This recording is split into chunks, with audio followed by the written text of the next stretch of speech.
Muito bem, vamos continuar então com a nossa análise. E aí, o que é que nós estávamos comentando? O direito à livre associação sindical é um direito, é uma norma de eficácia plena, não precisa nem de uma lei para que regulamente isso. Já o direito de greve deve ser exercido nos termos e limites de uma lei específica. Essa lei ainda não foi editada e o Supremo tem entendido que os servidores públicos civis podem fazer greve observando no que couber a lei da iniciativa privada.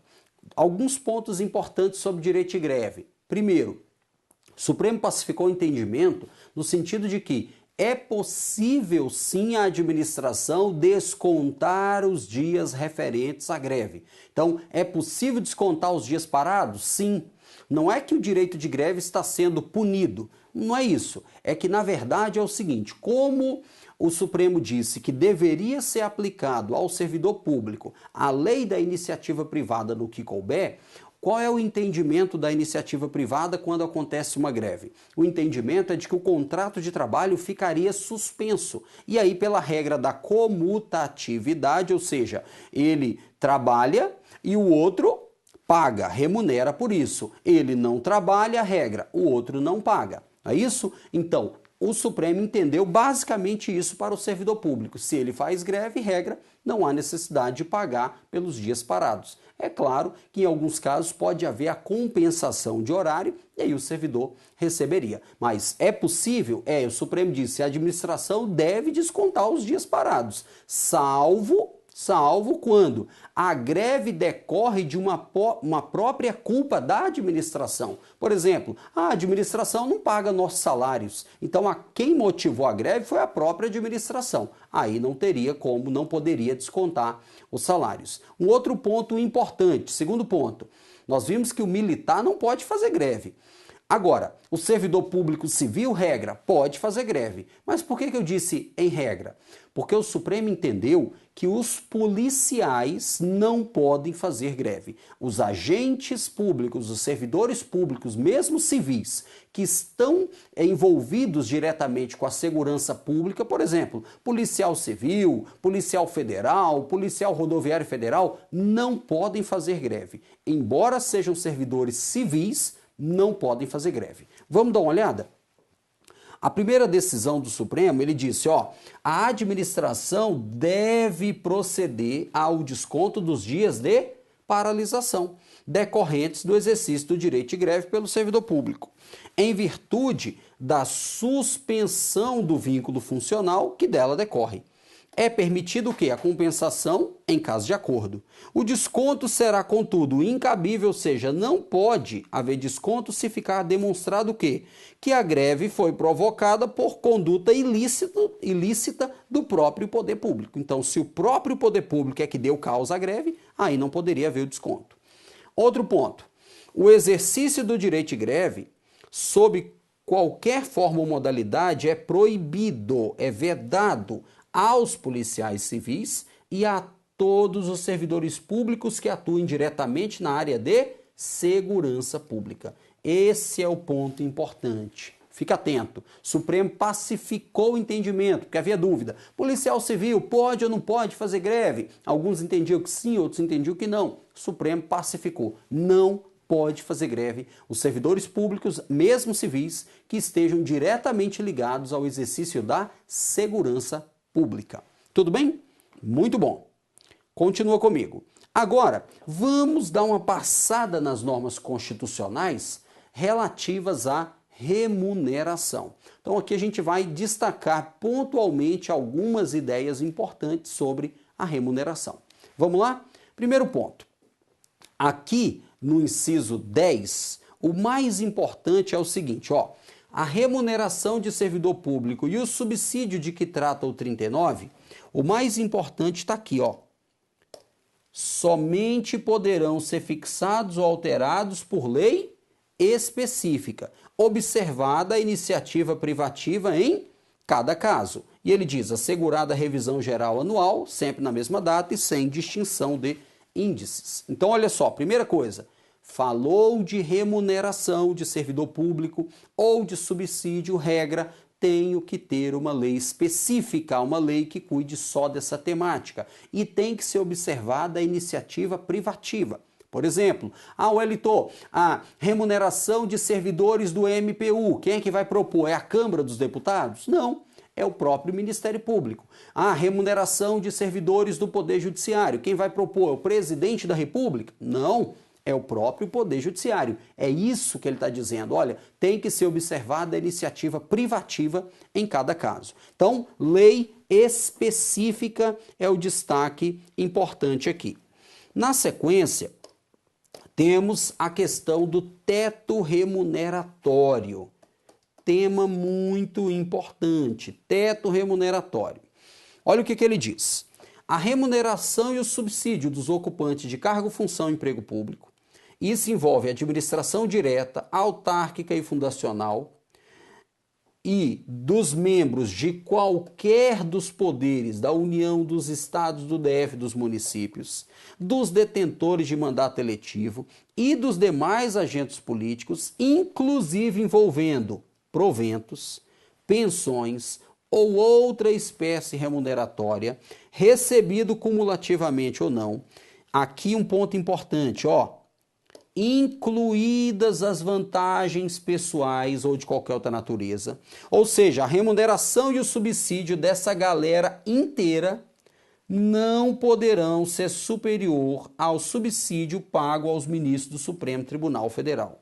Então vamos parar bem aqui. Regra, o teto remuneratório limite no serviço público é o subsídio dos ministros do Supremo Tribunal Federal. Então, regra teórica é: ninguém é para ganhar mais do que ministro do Supremo Tribunal Federal. Tudo bem?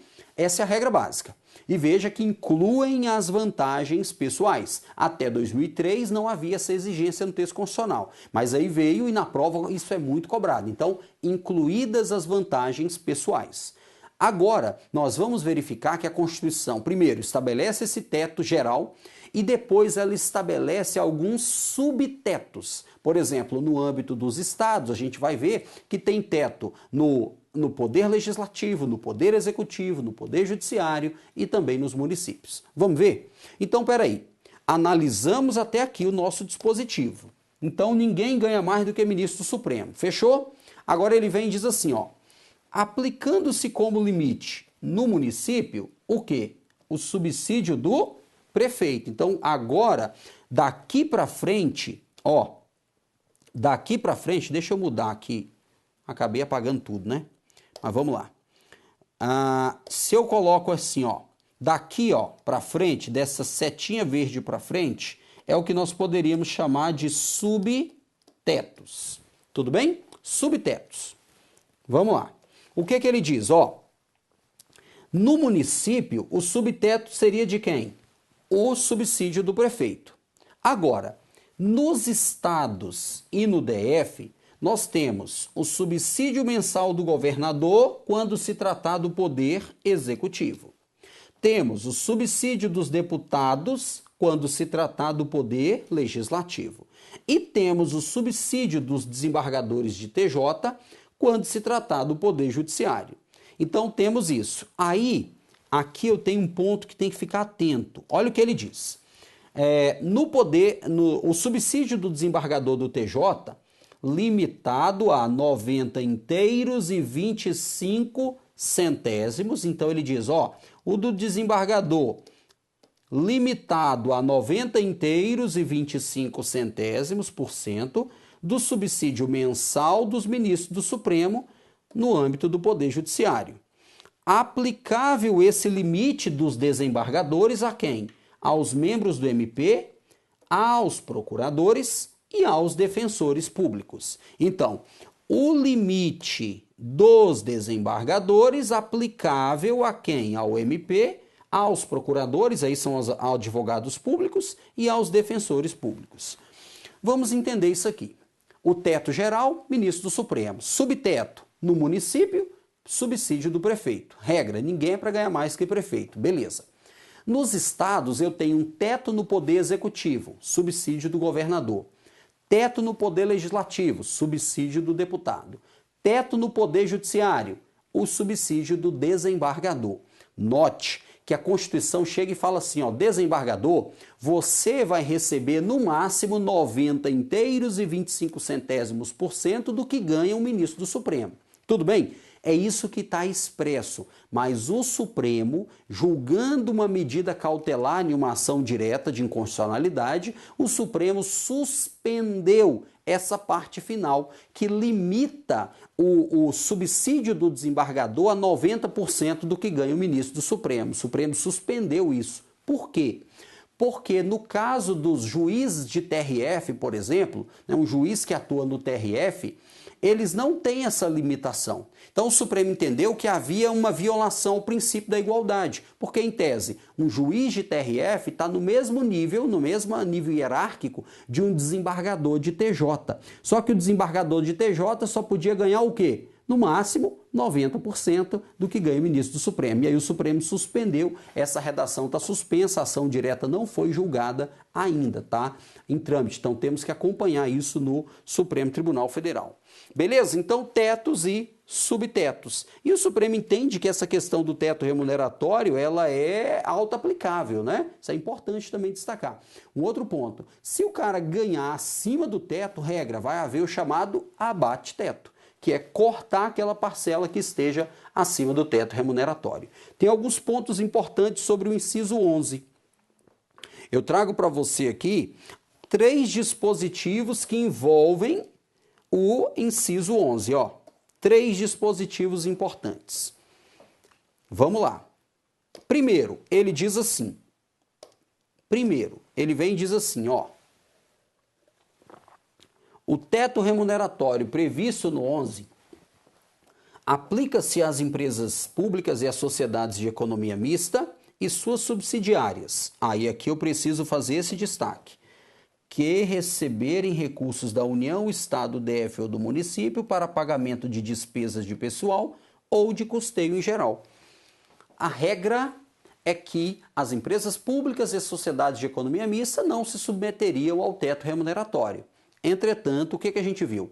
Se essas empresas públicas e as sociedades de economia mista, por exemplo, recebem recursos do Estado para pagamento de despesas com pessoal ou despesas do dia a dia de custeio, aí elas vão ter que se submeter ao teto remuneratório.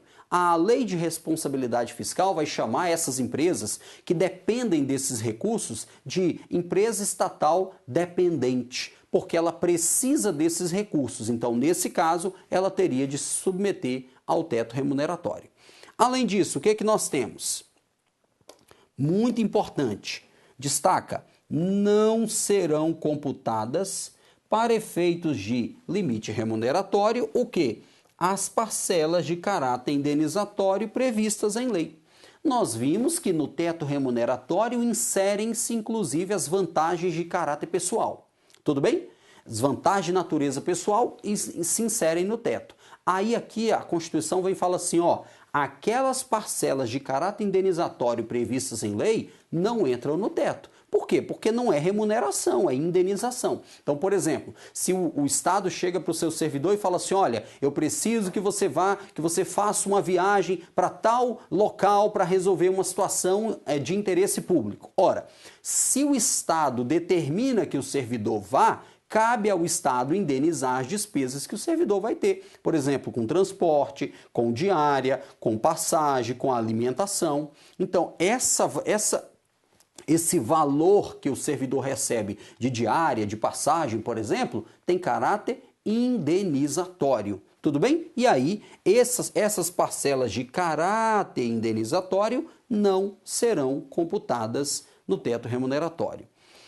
O parágrafo 12, por sua vez, vem e diz assim, para fins de teto remuneratório, fica facultado aos estados e ao DF fixar em seu âmbito, mediante emenda à Constituição ou à lei orgânica, como limite único, o subsídio mensal do desembargador, limitado a 90 inteiros e 25 centésimos por cento do subsídio mensal do Supremo, não se aplicando o disposto neste parágrafo, ou seja, não se aplica o limite do desembargador, não se aplicaria a quem? Aos deputados e aos vereadores, porque eles têm regras próprias. Então, olha só, que a gente viu? Que no âmbito do Estado-membro eu posso ter um limite um subteto para o Poder Executivo, um para o Poder Legislativo e um para o Poder Judiciário. Tudo bem? Eu posso ter 3 subtetos.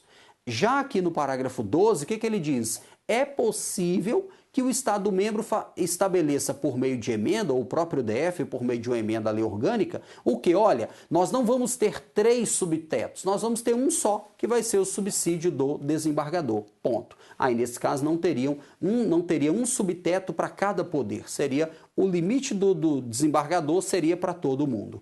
Com exceção, ele diz, ó, não se aplicando esse teto limite máximo do desembargador a quem? Aos deputados e aos vereadores.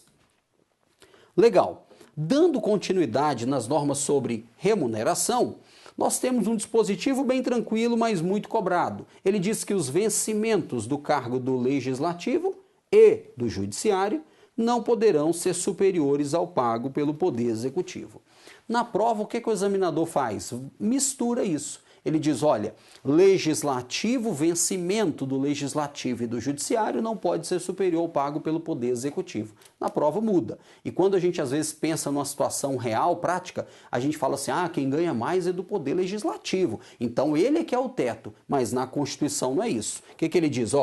Legislativo e Judiciário, né, os seus vencimentos, não podem ser superiores aos pagos pelo Poder Executivo. Então é só ficar atento com esse detalhe. No 13, nós temos a vedação de equiparação ou vinculação de espécies remuneratórias. Isso aqui é importante, também bastante cobrado na prova. Aumentou o salário do defensor, eu quero que aumente o salário do promotor. Aumentou o salário do juiz, eu quero que aumente o salário do procurador do Estado. Eu quero automático, não pode. Aumentou, alguns estados faziam assim, aumentou a arrecadação com o ICMS, automaticamente aumenta o salário do servidor tal. Não pode. Lembra que as remunerações são estabelecidas por lei específica? Então tem que haver um tratamento específico para cada caso. Eu não posso ter aumentos automáticos vinculados a outras situações, a um índice. Mudou um índice de correção federal, eu vou aumentar o salário dos meus servidores municipais. Nada disso. É inconstitucional esse tipo de vinculação ou equiparação. Então ele traz, é vedada a vinculação ou equiparação de quaisquer espécie remuneratória para efeito de remuneração de pessoal do serviço público. E temos no 14 que, quando o servidor recebe um acréscimo pecuniário, esse acréscimo não vai ser computado nem acumulado para fins de acréscimo ulterior, né? Então, o servidor não vai receber dois acréscimos sob o mesmo fundamento.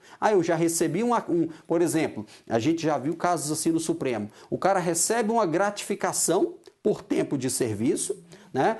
Gratificação bienal. Então, a cada 2 anos recebe uma gratificação. E logo naquela época coincide com a gratificação com um quinquênio, por exemplo. A cada 5 anos recebe. Então, eu vou somar as duas, se as duas têm o mesmo fundamento, que é o requisito temporal? Não. Então, o acréscimo pecuniário recebido pelo servidor, ele não vai ser computado nem acumulado para concessão de acréscimos ulteriores.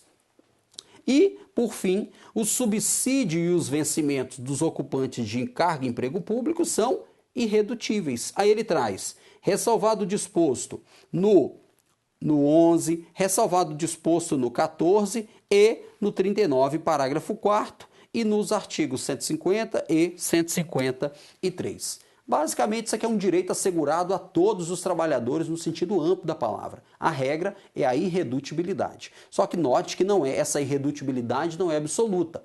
Perceba que ele cita, por exemplo, o inciso 11. E o inciso 11 cuida de quê? Cuida do teto remuneratório. E aí eu comentei com você que é possível haver o chamado abate-teto. Se o cara recebe além do teto e não se trata de uma parcela de natureza indenizatória, ele pode ter reduzido a sua remuneração.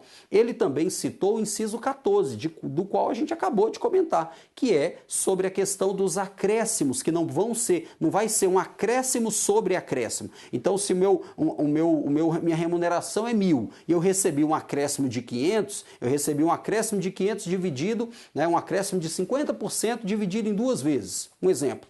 Então, peraí, eu vou receber 25%, então de 1.000 vai para 1.250. Quando vier o próximo, vai ser 25% sobre 1.250? Não, sobre os 1.000. Então eu tiro essa parcela que eu já recebi para computar o acréscimo. Então não vai ser acréscimo sobre acréscimo.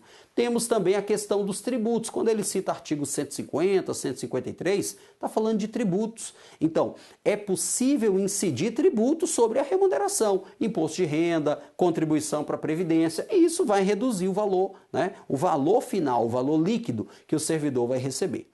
Tudo bem? Então, fica atento com essas questões. Tem algumas notinhas importantes, algumas notinhas jurisprudenciais, vamos dar uma olhada. Eu trago a súmula vinculante 37, que fala assim, ó, não cabe ao Poder Judiciário, que não tem função legislativa, aumentar vencimento de servidor público sob fundamento de isonomia.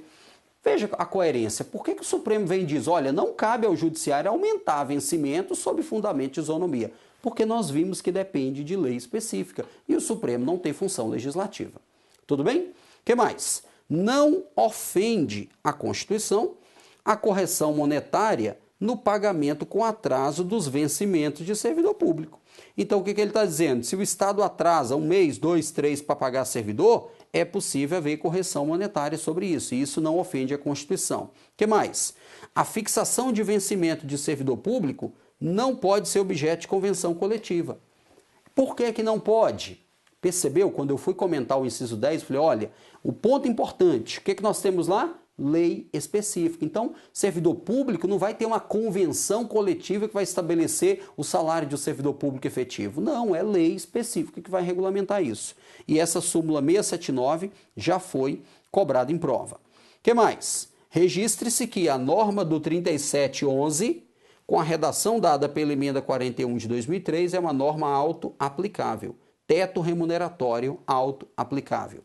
Súmula vinculante número 42. É inconstitucional vincular reajuste de vencimento de servidor estadual ou municipal a índice federal de correção monetária.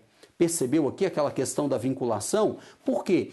Eu tenho meus servidores municipais. Aí eu vou dizer assim, olha, servidores municipais, eu vou aumentar a remuneração de vocês todas as vezes que houver mudança no índice de correção federal. Então, todas as vezes que a União mudar um índice, aumenta o servidor, a remuneração do servidor municipal. Não faz sentido. Por isso que eu volto a bater na tecla. Depende de lei específica. Tudo bem? Muito bom. Vamos lá. Agora, nós vamos falar um pouco sobre a acumulação de cargos. Veja, estou procurando fazer uma abordagem sistemática com comentários doutrinários, com a jurisprudência, e se você tiver alguma dúvida, vá lá ao Fórum de Dúvidas e manda para mim. Agora vamos tratar de regras constitucionais de acumulação de cargo. O ponto de partida é saber que, em regra, não haverá acumulação remunerada. Em regra, é proibida a acumulação remunerada de cargo público. Essa é a regra. Entretanto, a Constituição traz algumas exceções. Vamos analisar? Vamos colocar aqui, ó, sobre a acumulação de cargos, né? Então, nós vamos colocar assim, ó, em regra, é o quê? Vedada. Isso é uma decorrência do princípio da eficiência. A regra é que é vedada a acumulação remunerada de cargos, detalhe, e empregos, tá? Isso aqui vale para cargos e empregos públicos. Então, vale para cargos e empregos. Beleza. Eu disse, em regra é vedada. E aí, será que a Constituição traz algum salvo? Ou seja, traz alguma exceção? Sim. A Constituição vem e traz duas exceções, 2 cargos de professor, traz um cargo de professor com outro cargo que tenha natureza técnica ou científica. Então, cargo técnico ou científico, ou ainda 2 cargos ou empregos de profissional de saúde. Cuidado! Antigamente, vou colocar aqui, Emenda Constitucional 34 de 2001, salvo engano. Esse último caso, ó, fica bastante atento. Anteriormente era apenas o cargo de médico. 2 cargos ou empregos privativos de médico. A emenda 34 de 2001 vem e amplia isso para profissional de saúde, desde que tenha profissão regulamentada. Então aqui nós temos, eu posso acumular 2 cargos de professor, posso acumular um de professor com outro cargo que seja técnico ou científico, e aí detalhe, o que seria esse cargo técnico ou científico? É o cargo tanto de nível médio quanto de nível superior que exija uma habilitação específica em alguma área do saber.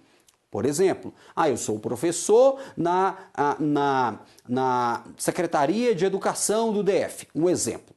E aí eu quero ocupar um cargo de técnico de informática no tribunal. Será que eu posso ser professor com técnico de informática? Eu pergunto, técnico de informática é nível médio, não é isso? Mas eu pergunto, técnico de informática exige algum curso específico ou qualquer um pode fazer? Não. Exige um curso técnico específico na área, então exige uma habilitação específica, pode acumular.